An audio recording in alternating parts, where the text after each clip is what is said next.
আলমডাঙ্গা থানা এলাকার আইন শৃঙ্খলা পরিস্থিতি স্বাভাবিক রাখতে মাননীয় পুলিশ সুপার চুয়াডাঙ্গা মহোদয়ের নির্দেশে আমরা মধ্যরাত থেকে আমাদের বিভিন্ন প্রকার পুলিশি তৎপরতা অব্যাহত রেখেছি।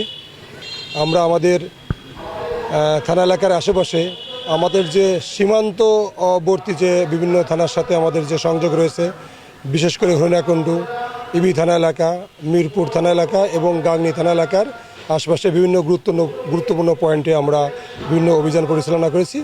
আমাদের এই অভিযান অব্যাহত থাকবে। বিভিন্ন জায়গায় আমরা চেকপোস্ট করেছি। আমাদের বিভিন্ন বিষয়েই আমরা কাজ করে যাচ্ছি, বিশেষ করে মাদক উদ্ধার সহ আমাদের বিভিন্ন মামলার আসামির গ্রেপ্তার, বিভিন্ন ওয়ারেন্টি গ্রেপ্তার ইত্যাদির উদ্দেশ্যেই আমরা এই অভিযান পরিচালনা করছি।